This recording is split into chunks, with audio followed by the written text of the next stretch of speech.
2 दिनों से आप एक वीडियो जरूर देख रहे होंगे जिसमें बिहार के असिस्टेंट प्रोफेसर के न्यू नोटिफिकेशन के बारे में बात कही जा रही है। देखिए, सबसे पहले मैं आपको यह बता दूं कि यह कोई नोटिफिकेशन नहीं है, यह मात्र एक ड्राफ्ट है। ड्राफ्ट कहने का मतलब यह होता है कि यह एक रॉ मटेरियल है, यह एक टाइप का प्रपोजल है जो दिया जाएगा और इसमें बहुत सारी चीजें चेंजेस किया जाएगा, मॉडिफिकेशन किया जाएगा और तब कहीं जाकर नोटिफिकेशन आपके सामने आएगा और एक्चुअल फिगर आपको पता चलेगा कि एग्जाम कब होने वाला है, सीट कितना है, क्या क्या एज क्राइटेरिया है, क्या क्या एज लिमिट है, ये तमाम चीज क्लियर है। गलती से किसी के पास आया, बाहर आया और लोगों ने धूम मचा दिया कि हम पहले। मेरे पास भी आया था, लेकिन मुझे नहीं लगा कि ये बस एक ड्राफ्ट है और इस ड्राफ्ट के दम पे हम बच्चों को बेवकूफ बनाएं, बच्चों को बिना बात का कुछ समझाएं, ये मुझे गलत लगा। इसीलिए मेरे पास 2 दिन पहले भी मेरे पास कंटेंट आया, लेकिन मैंने कोई वीडियो नहीं बनाया। लेकिन जब मैं देखा कि सब लोग लगा है हम पहले तो ठीक है भैया, हम पहले नहीं तो कम से कम 10-12 लोग के बाद तो हम वीडियो ये बना ही सकते हैं ना। तो कुल मिलाकर यह है कि यह एक मात्र ड्राफ्ट है, नोटिफिकेशन आगे चल के आएगा। आगे अगर मैं बात करूं तो यह वीडियो आपके लिए इंपॉर्टेंट तभी होगा जब आप नेट क्वालिफाइड होंगे या फिर जेआरएफ क्वालिफाइड होंगे या फिर आप ये प्लान कर चुके होंगे कि मैं नेट क्वालिफाई करूंगा या फिर नेट का प्रिपरेशन करूंगा, मैं जेआरएफ का प्रिपरेशन करूंगा, तभी ये जो नोटिफिकेशन है आपके लिए है। देखिए आखिर है क्या इस ड्राफ्ट में, बातें क्या है। आखिर ड्राफ्ट में बातें हैं तो कुछ तो सही होगा, कुछ तो गलत होगा जो मॉडिफिकेशन किया जाएगा। देखिए ये जो ड्राफ्ट है वो ड्राफ्ट है बिहार के जितने भी यूनिवर्सिटीज हैं, उनके जो कॉलेजेस हैं, वहां पे असिस्टेंट प्रोफेसर के न्यू अपॉइंटमेंट के लिए। क्लियर है। जो दूसरी बात है, इसमें वही व्यक्ति एलिजिबल हो सकते हैं जो नेट क्वालिफाई होंगे और जो जेआरएफ क्वालिफाई होंगे। अगर कोई व्यक्ति पीएचडी होल्डर है और 2009 से पहले यदि वो पीएचडी में इनरोलमेंट करा चुका होगा तो उनके लिए नेट और जेआरएफ के लिए कहीं भी कोई बंदिश नहीं है कि उनको नेट और जेआरएफ क्वालिफाई होना ही चाहिए। लेकिन 2009 के बाद यदि कोई पीएचडी में इनरोलमेंट लिया है उनके लिए नेट और जेआरएफ कंपलसरी है। तो ये जो असिस्टेंट प्रोफेसर का जो न्यू नोटिफिकेशन आने वाला है, इसके लिए आप तभी एलिजिबल होंगे यदि आप नेट और जेआरएफ क्वालिफाई होंगे। ये बात क्लियर हो गई। अब मैं बात करता हूं एज क्राइटेरिया की। तो ये जो एज क्राइटेरिया है, जो अपर एज लिमिट है, वो है 45 इयर्स जनरल कैटेगरी के लिए। बाकी बिहार में जितने भी एससी एसटी या फिजिकली हैंडीकैप्ड के लिए जितने % रिजर्वेशन मिलते हैं वो रिजर्वेशन एज इट इज है, जो भी आपके जैसे मिलते हैं। ओके, ये ऐसा कुछ नहीं है कि मैं अपने मन से बोल रहा हूं, मैं इस थ्रोली में सारा पढ़ा हूं। सारा पढ़ने के बाद मुझे लगा कि हम भी एक बार तो वीडियो बना ही सकते हैं, हम भी तो एक बार इंफॉर्मेशन दे ही सकते हैं, तो बस मैंने वो इंफॉर्मेशन दिया। लेकिन हाँ, मैं आपको फिर से कह रहा हूं कि ये कोई नोटिफिकेशन नहीं है, ये मात्र एक ड्राफ्ट है। चलिए, अब ये नोटिफिकेशन कब आएगा ये हमको भी पता नहीं है, ठीक है। लेकिन हाँ, इस बार अगर हमको पहले पता चल गया ना तो हम पहले, ठीक है। सबसे पहले हम बताएंगे कि ये नोटिफिकेशन कब आपको आने वाला है, ठीक है।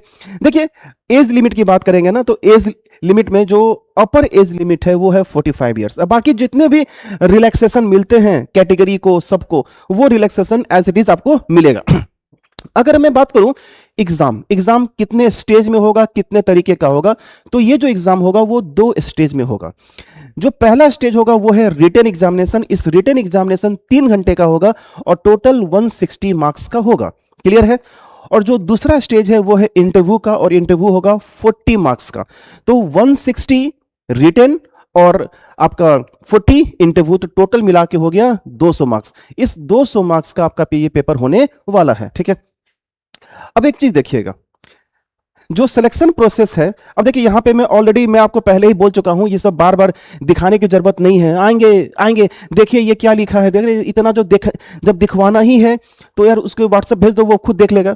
तो मैं आपको एक समराइज बोल दिया हूं, आपको लाइन बाय लाइन पढ़ने की आपको जरूरत नहीं है, ठीक है।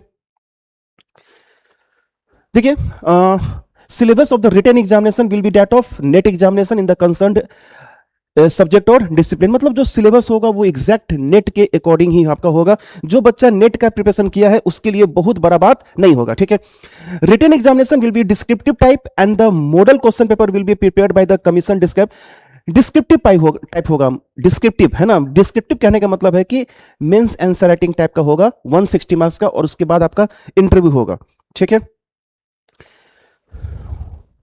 देखिए जो सिलेक्शन प्रोसेस है, उस सिलेक्शन प्रोसेस में मैं आपको बताया हूं कि 160 मार्क्स का आपका पेपर होगा जो 3 घंटे का होगा।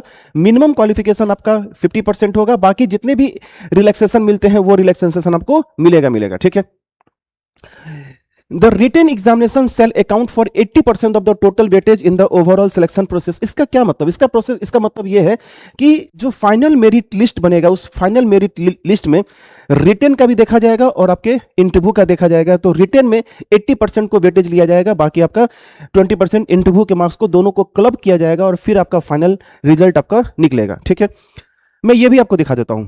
Merit list preparation, the final merit list shall be prepared on the basis of 80% weightage of the written examination. Full marks कितना है 160, and interview 20% weightage, full marks कितना है 40, दैट इज टोटल मार्क्स 200।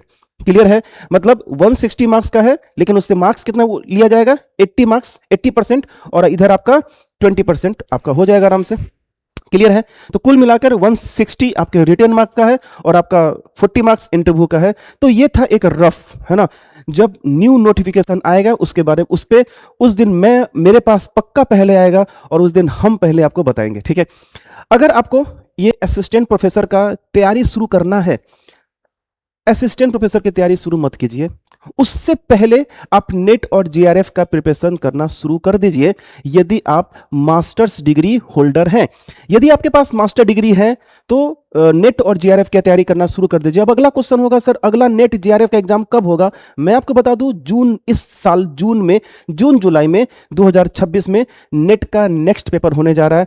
सो अपना प्रिपरेशन स्टार्ट कीजिए net का, और जब net का प्रिपरेशन स्टार्ट अप कर लोगे, फिर जैसा नेट का प्रिपरेशन होगा वैसा ही तो यहां भी पेपर आने वाला है। ठीक है, एक तीर से दो निशाने हो जाएंगे। ठीक है, तो रेडी रहिए। चहल एकेडमी इसमें, इस असिस्टेंट प्रोफेसर के प्रिपरेशन में चहल एकेडमी आपके साथ है, चाहे वो नेट के प्रिपरेशन में हो, चाहे वो रिटन में हो।